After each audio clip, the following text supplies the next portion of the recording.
This is the Bartholomew BTOWN podcast. Okay, folks, welcome into another edition of the Bartholomew BTOWN podcast. Bill Bartholomew here with you. Hopefully you had a spectacular holiday weekend in spite of the weather here in southern New England. Today, we're picking up on a story that I was tweeting about early Saturday morning that obviously became a national story, and that is the encounter between Massachusetts State Police and members of the group Rise of the Moors in Wakefield, Massachusetts. We welcome in a familiar voice on this platform, Raymond Two Hawks Watson, CEO and founder of the Providence Cultural Equity Initiative.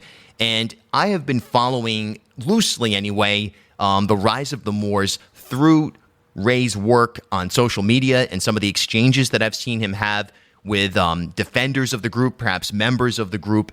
And it's fascinating to hear Ray's position on this, his analysis. I think he offers perspective that nobody else can provide in terms of who this group is and how we got to the point where this standoff occurred in Massachusetts over the weekend. And also fascinating, you'll hear coming up in the episode, that Ray, along with a few other people, met with local law enforcement trying to bring attention to them of the Moorish nationalism that was taking place inside of this group. Number one, to prevent what we saw this past weekend, but also to create an ability for them to distinguish between people who simply have a Moorish identity, and then even more broadly, those who are indigenous, so on and so forth. So a fascinating, important conversation with Raymond Two Hawks Watson here on the Bartholomew BTOWN podcast. I'm going to play you right now a clip from WPRI Channel 12, the latest on this investigation from their perspective. Then we'll come back and get into the conversation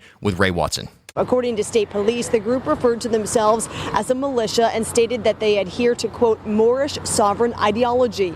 They were found in military fatigues and heavily armed with 8 military-style weapons when they were arrested Saturday morning following an hours-long standoff with police that shut down part of Route 95 near Boston and triggered a shelter-in-place for Wakefield and Reading residents. So again, Ray had conversations with Jamal Tavon Sanders Latimer in the past, and you'll hear his description of his impressions, I should say, of Mr. Latimer from the past. Jamal, one of the leaders of this group and someone who was among the 11 arrested in Massachusetts on Saturday morning. Okay, let's get to it. Raymond Two Hawks Watson here on BTOWN discussing the events that took place in Massachusetts over the weekend.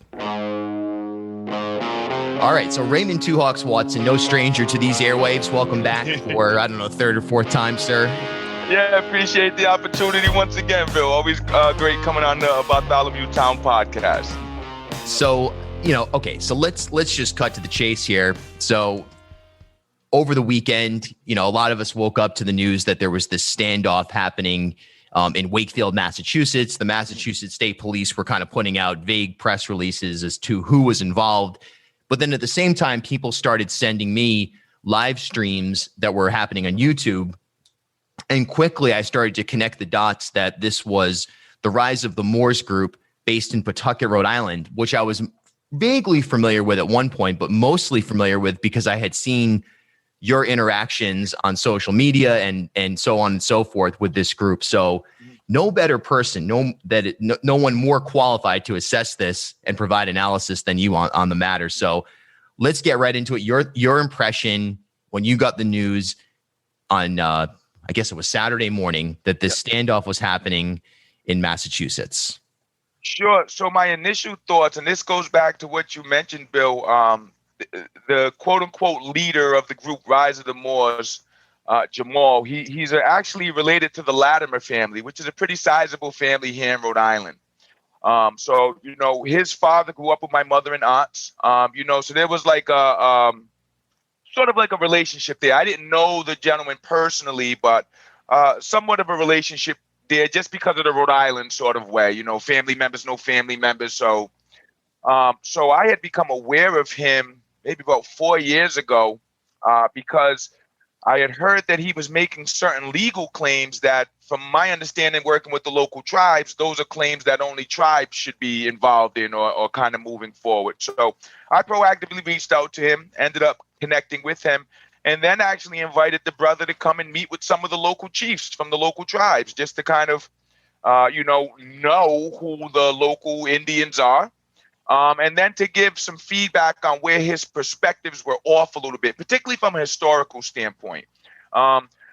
Basically, what his argument is that Moors were in the lands that we now call the Americas prior to Europeans, which I don't necessarily have an issue with that.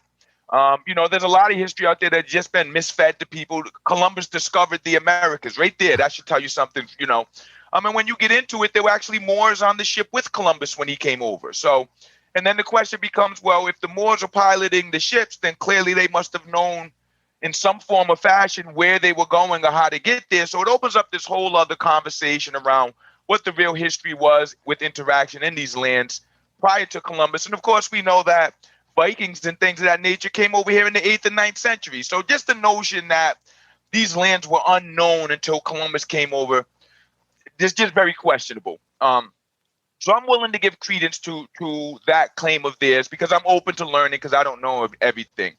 Where it gets outrageous is when they go beyond that and then claim that these lands were under some great Moroccan empire. And that, of course, means that my people were underneath some great Moroccan empire here in our own lands. So that's where the conflict came in immediately right there, because I'm like, well, that's just not historically true. And that's not what my people's oral history says. So that's where he and I were having conflict. So I brought him before the chiefs. We kind of explained everything. And then I just lost track of him for a while after that. Next thing I know, he popped up in the capacity that he's in now.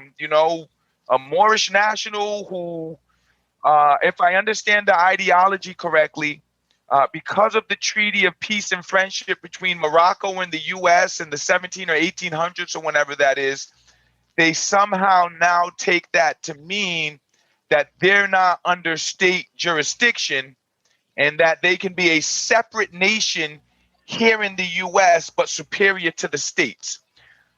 That is outrageous. Like for anyone who's been in law school or know, it's just absolutely outrageous. So to answer your question, brother, when I heard the information on Saturday, my immediate thought was, I told you this is what was going to happen. I told you were going to run afoul of law enforcement, and I told you were going to wind up locked up in jail. And that's what happened on Friday going into Saturday. So that was my initial thoughts, Bill. I told this brother and he didn't listen. How many people outside of those who are the 2 Rhode Islanders and the other 9 who were caught up in this in Massachusetts, to your knowledge, what is the total membership of this group here in Rhode Island? So I can't say total membership, and it's really interesting because from my understanding, there's actually at least 2 different distinct sets of Moors. I refer to one group as Moorish Americans, and those are the ones that I think are fantastic members of the community. They're civically engaged. They're trying to do things in the community that are positive, trying to be inspirational. They just identify as Moors. And to me, that's beautiful because people identify as Italian, people identify as Irish, people like, Cape Verdean, but they're all Americans, So I've got no issue with that. And actually, once again, I don't know everything. So I was like, oh, wow, I didn't know much about Moorish heritage or anything like that. I'd love to learn more. So that group is fantastic. And I know some excellent individuals in the city, in the state, who identify as Moorish Americans. This particular group, I differentiate them by calling them Moorish nationals, because a Moorish national, of course, a national of another nation. So those are the ones that are getting into trouble. And I think the real issue is that there's a real blurred line because you get some people that identify with Moorish Americans, but then they get fed, I call it sovereign citizen rhetoric from Moorish nationals. And then they start to make the connections between a Moorish heritage and then these claims that are being made. And that's where all the trouble comes in. So personally, I couldn't put an exact number on who's in the Moorish national sort of movement. I know that there's a good deal of Moorish Americans out here. And one of my main concerns is that law enforcement, because of what's going on with these Moorish nationals, is going to take and start to impose that upon the Moorish American community here. Now, beyond that, and this is, I'd like to talk a little bit about this as well, but I'll stop my thoughts after this. I'm personally concerned with our local political leadership. I'll start with Governor Raymond when she was in. And then I'll speak specifically to the Providence Police Department leadership, because we have been pushing the issue with this particular group and this particular individual for several years, specifically since 2019, when myself, Eugene Montero, Dr. Taino Palermo went and met with leadership from the Providence Police Department because they had a run-in with this particular individual and his group. And the conversation we had with them was, this is a public safety concern. The tribes have been keeping an eye on this gentleman and his group for a while. In our opinion, the best strategy would be for you all to start to work with us so that we can collectively get our arms around this, so that you don't start mistaking people for something that they're not, and so that you don't create a public safety concern for other citizens of Rhode Island and otherwise. And we were told, yeah, we're going to move forward on this. We're going to be proactive, and then no follow-up. And here we are 2 years later with an armed standoff in Massachusetts. So, yeah, I can't say for certain, Bill, but it's big enough to be an issue at this point, and it's only growing. And to our political leadership, I say, once again, I told you so. And now you've gotten your own colleagues in Massachusetts in a situation because you refuse to do anything here. Yeah, that's incredible. So you basically put forth the notion that this was likely to happen or something of this nature, and no response whatsoever. Now, I'll say this. That's not all law enforcement. I mentioned those two because we've gone around and spoken to a lot of law enforcement, and this is why I put it back on our political leadership. The general conversation we've gotten from all of them is, we get it, but we can't do anything until we hear something from the political leadership. And when we tried to reach out to the Raimondo administration about this, we were continuously just ignored, pretended like we don't exist. And what our issue was, taking it out of the Moorish perspective, as American Indians here in the Northeast, from just a looks perspective, we look like these people. So if you don't know anything about culture, if you don't know anything about history, if you just look at, oh, those are black people, well, now my own people become a concern for me, because if law enforcement once again doesn't know any of the difference, and then they bump into one of my people starts to speak something that sounds similar to like what these Moorish, they're going to get treated like a Moorish national. And you know me, Bill, that means I got to go, and I don't like to go there. I don't like going off. I don't like, I don't want to do that, but I will if our rights are being violated. So that was initially how we kind of approach the situation. We don't want our people getting mixed up in this because law enforcement doesn't know any better. So please, let's build around this. And once again, law enforcement couldn't really get any go-ahead from the political leadership. So here we are with now law enforcement in Massachusetts being in jeopardy pretty much.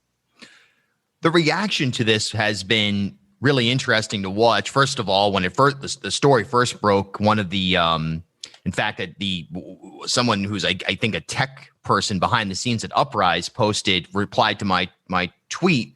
Oh, I know what color skin these people have because they're still alive. So there was immediately injected that this is a white right-wing militia. And then at the same time, you heard conservative folks say, well, this is a violation of constitutional rights with respect to bearing arms or transporting arms. And it just kind of both extremes of our political and social culture are seemingly off on this one. What's your reaction to those types of statements? So I think that, and personally, Bill, life is about balance. So I'm always consistently trying to find that space in the middle where the actual truth is. And both of those perspectives show extreme views of what took place there. What happened was they were parked on the side of the road at night with hazard lights on, putting gas in their tank. Why wouldn't a police officer seeing that have probable cause to pull over and see what's going on? Imagine that's you and you're stuck in your car on the side of the road with hazards in need of some assistance, and the officer just rides by you because, well, I don't know. And so the notion that the officer shouldn't have stopped is outrageous. All right. The officer gets there. He pulls up to see what's going on. From what I understand, a bunch of gentlemen hop out of the cars and camouflage with weapons. What do you expect the officer to do at this point? You know what I'm saying? So the officer engages further. what's going on here? Oh, well, we're going off to Maine and we're going to train. Okay, if I'm the officer, I know nothing about this situation. Let me see if I can find out who I'm dealing with. So, all right, do you have any identification? No. So right there, like, I don't know. Someone's got to explain to me where constitutional rights would allow you to tell an officer after he sees you with hazard lights on the side of a road in the middle of the night, hopping out the car in camouflage with weapons, talking about you're going to Maine to private property to train, to not find out who you are, especially if you have guns on you, right? Because here's the thing. Under federal and state law, if you have certain convictions, you can't have a gun. So the officer has to, in order to do his job, check to see and make sure if anyone there has a gun that shouldn't. Now, the issue would come in if the officer did that checking, everyone checked out, there was no issues, and then he kept up. Now you've got a problem. Yep. Now we can talk about the constitutional rights violation. Now we can discuss all of that. But until that point, that's not even a valid conversation to have. Now, let's add on to that, Bill. After refusing to identify yourselves, it gets to a certain point, you all just run off into the woods with guns in camouflage. And I'm the only officer out here? You're out your mind. I'm calling for all the backup in the world because I can't see you in the woods. How do I know you don't just start shooting at me from the woods? So the officer called backup. That's what the whole issue was. It had nothing to do, in my opinion, this is my opinion, I'm not even a lawyer yet, but had nothing to do with race, had nothing to do with guns. It's about an officer seeing someone who seems to be in an emergency situation, doing what an officer's supposed to do, and 11 people in camouflage hop out with guns, talking about they're from another nation, and they're going to train. I don't understand what people are talking about. And my thing is this. I don't care what your skin tone is. I don't care what your ideology is. I don't trust people I don't know claiming to be from some nation I don't know with guns saying they're going to train on private property that I know nothing about. Yeah. I don't trust that. I don't know about anyone else. I don't trust that. And for all of the complaining we do about law enforcement and that they should do their job correctly, to me, this was law enforcement doing their job correctly. So I don't got no issues with the police in this. I personally don't see any legal issues. And like I said, I told Jamal, I told all of the people that I was getting into it with Jamal over the years, this is where you're going to end up at if you keep this up, because what you're doing isn't legal. That's my thoughts on it, Bill, brother. If you enjoy the independent journalism, opinion, analysis, and entertainment that Bartholomew Town provides, consider a one-time donation via Venmo at Bill Bartholomew or PayPal.me/Bill Bartholomew, or for as little as $3 per month, become a sustaining supporter by visiting Patreon.com/Bartholomew Town. One last question on this, because you really are the authority here. The media coverage of this, and again, I haven't really watched a whole lot of TV on this. It's over holiday weekend, you know what I mean, et cetera. But do you get the sense that by and large, Rhode Islanders, people around the country are being given information that will help them to understand what's happening? Or is this being overly simplified from what you've observed? I think the media is doing what the media does, which is why I enjoy working with individuals like you, Bill, because you actually try to do some journalism, and you try to get to some facts, and media is doing what media does. I think the problem that I've seen is that even the individuals who, from a law enforcement perspective, are being touted as kind of the experts on this don't got it right. They don't know what they're talking about, because ultimately what this comes down to, Bill, and this is where my companies and my focus has been, it comes down to differences between culture and ethnicity and heritage. And most of these people are only dealing through a racial lens. So these are black identity extremists. No, these are Moors. And if you speak to Moors, they'll tell you, don't call me black. I'm a Moor. So what you have is the media, in my opinion, doing what the media does, but coming from a lack of understanding. So kind of patching in the holes with what they think will fit and it not really fitting. And once again, I will reiterate, And I'm really encouraging the Rhode Island public to put some pressure on the politicians so that the law enforcement can do what we've been asking. Why haven't they been proactive on this bill? We submitted a bill in 2018 to the judiciary to address issues of jurisdiction, because ultimately what this group is arguing is a jurisdictional issue.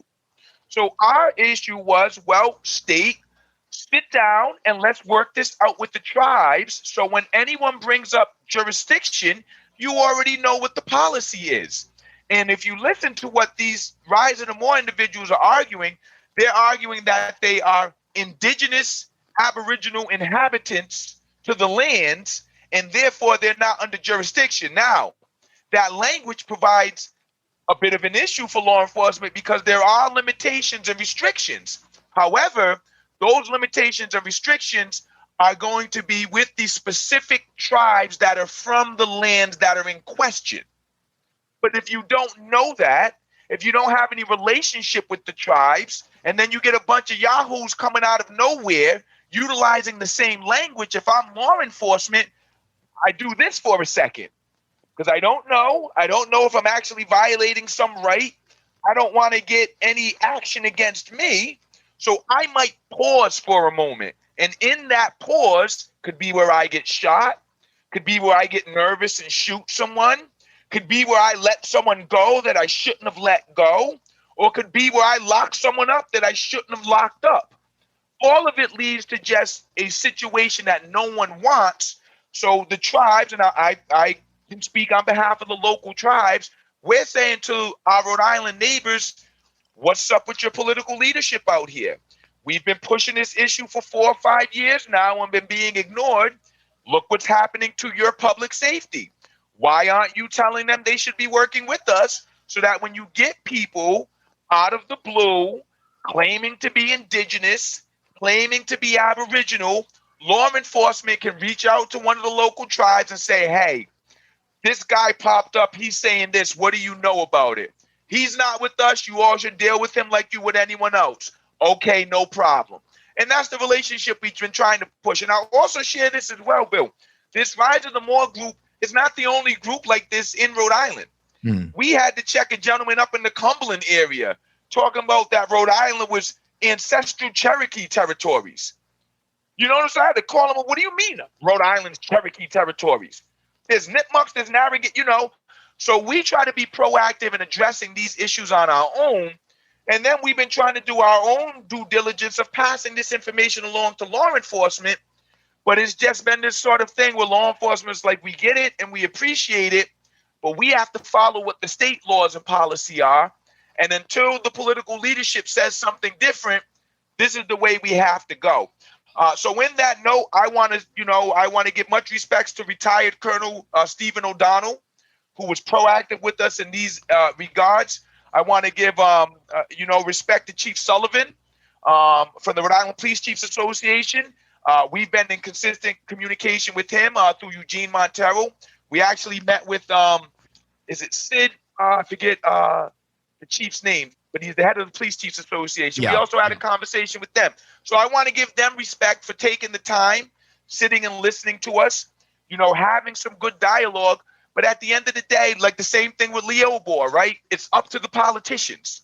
It's up to the political leadership to change it. And that's really where the situation is. And I will tie it to that in the same fashion that the political leadership has done nothing about Leobor, which has continually created a public safety concern within the Black and brown communities. The political leadership's lack of initiative and lack of leadership on this Moorish national issue and on building relationships with the tribes is now creating a public safety concern for Rhode Islanders in general and now in Massachusetts. So Rhode Island neighbors, please, what's going on with the politicians out here? And I'll also be bold enough to put a plea out to our current governor and our current lieutenant governor. The tribes are here. We're aware that these are issues. We have certain knowledges and certain relationships that the state doesn't have, that law enforcement doesn't have, but that are most certainly beneficial to public safety of everyone. Work with us. Stop ducking us. Stop ignoring us. This problem isn't going away. It's growing. And the more you try to ignore it, the more you try to pretend like it's not here, because the way that Jamal conducted himself, I'll say I don't have any issues with the brother. When I met with him, I found him to be quite intelligent, quite articulate. I thought he had great leadership qualities. What happens if you bump into someone calling themselves a Moor who doesn't think that they're under state or federal jurisdiction, who doesn't have those qualities and has guns on them? Yep. What happens then? Is someone laying out on the floor dead because politicians would rather not work with the Indian tribe? What is the outcome to this? Because it's already gone as far as we said it would. And I can very much see sometime in the near future it going beyond what it did right now. So do we sit on our hands and keep pretending like the Indians aren't around, state of Rhode Island? Or do we proactively do something about this to make sure that everyone is protected? Indians, Rhode Islanders, Moorish Americans, black and brown, whoever, make sure everyone's safety is protected. Raymond Two Hawks Watson, Providence Cultural Equity Initiative CEO and founder, the authority on this topic, that's for sure right now. And thanks for hopping on. Appreciate it a lot. Thank you, Bill. As always, appreciate your time. And, just happy to get the word out there. Much respect to all of the people out there trying to do positive things in the community. Much respect to my brother Joel from the local Moorish American communities. Much respect to law enforcement that sees and is trying to build. Much respect to everyone who's just trying to do the right thing. And all sorts of aggressiveness and anger towards those who aren't. So, As always, Bill, thank you for your time, brother.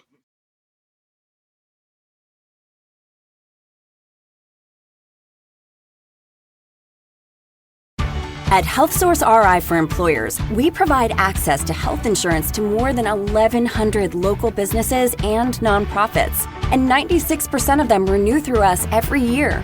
Maybe it's our choice of 19 different health plans, our 10 years of customizing solutions, or our one local team of dedicated experts helping employers find quality health insurance. See how our numbers stack up for you. Learn more at healthsourceri.com/employers.